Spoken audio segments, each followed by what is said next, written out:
On to California coastal bottlenose dolphins. Not listed as threatened or endangered under the Endangered Species Act, nor as depleted under the MMPA. That being said, I would say that the population is vulnerable, however, and I'm going to try and convince you of that in the next couple of slides. Here's the list of collaborators, and that's why I couldn't figure out how to make a title slide that incorporated everybody.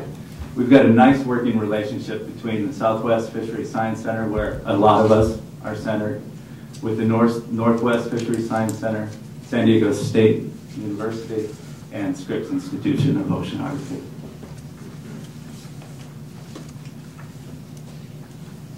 Stock definition, coastal versus offshore bottlenose dolphins.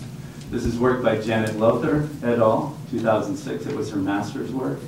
And what Janet did was she took biopsy samples that had been collected in offshore areas and nearshore areas, especially here off of San Diego, and compared them genetically.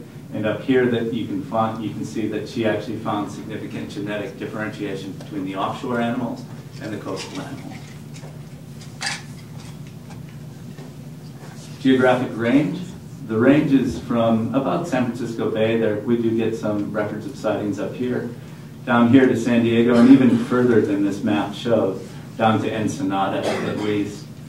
And one thing that I did in my master's work, and continues to be done to this day, is we'll collect photographs here, here, here, up and down the coast, and compare them all back to San Diego, including Ensenada. And what we find is that most of the animals you photograph anywhere on the coast, in the coastal environment, will eventually be seen off of San Diego. So we think there's a panmictic population, nomadic, that moves up and down the coastline. And I should say that this coastal stock of bottlenose dolphins is probably one of the better represented species in terms of research effort. There's a group here, Danielle Maldini, who works in Monterey Bay. Down here in the Los Angeles, Santa Monica area, Madalena Biarzi is working. Tony Krohoff et al. Are starting some work in Santa Barbara. And we've got a lot of work going here in San Diego and also in some of the offshore islands. So there are quite a number of groups out there and room for collaboration, certainly.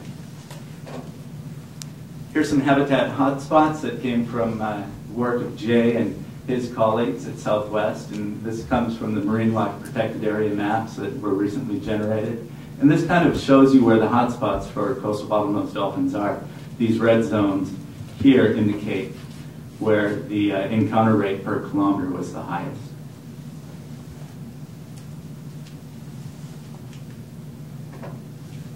Abundance estimation. We've done a number of different abundance estimates over the years. You can see that our work on the coastal animals started in 1984, and it actually continues today. We were just on the water this week collecting more information. But the work that Kim Dudzik, who's sitting right in the back there, Kim, you should raise your hand. This is a lot of work you've done over the years. But here's the estimates. And the estimates are pretty stable over a 20-year period of time. You can see that the populations remain relatively stable. However, small, right? So they're very restricted in their distribution, in their coastal distribution. And it's also as a relatively small population by any standard. Let me just back up one spot here. So they also live in a highly industrialized area, right? They go right through the LA basin. They live in an area, the Southern California Bight, that's known for pollution issues, water quality issues. And so what we've really done at the Southwest is not only trying to monitor the population from photo ID and abundance estimation, but we've tried to take the research now and take it in a way that's a health assessment approach, is we want to learn more from the animals than just their numbers. So we've started this. This is well underway now, and I would introduce Gina Ulatalo, who's sitting right in the back there. Gina is collaborating with us significantly. She's doing the bulk of the work to actually look at contaminant loads from biopsy samples we've collected from animals, not only off of San Diego and the coastal environment, but we've also collected samples from out at San Clemente Island. And we're going to compare the pollutant levels between the two data sets. These are some of the things that we're interested in.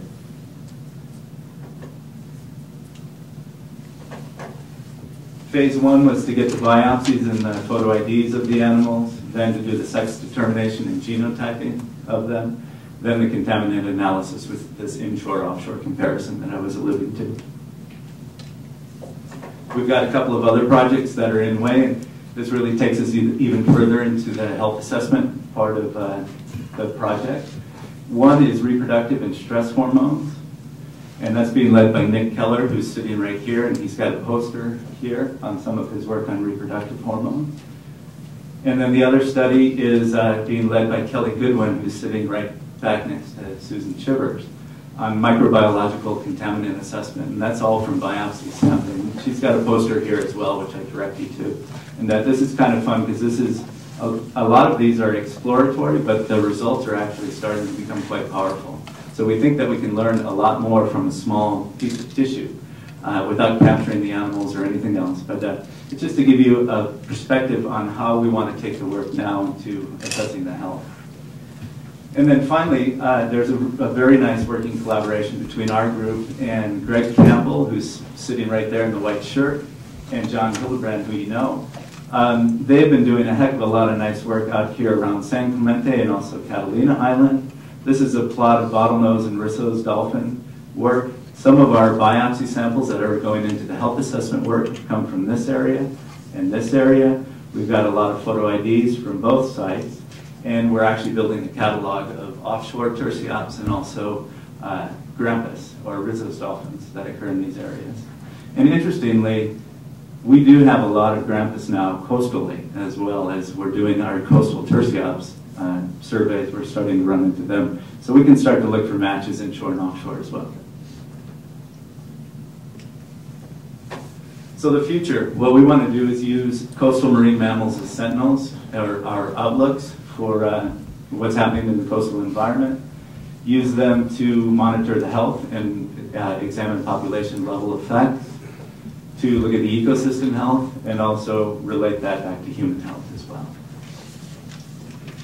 And finally, I want to say happy birthday to my dog, Lily, who's 8 years old today, so she looks a little different there than she does today. Thanks.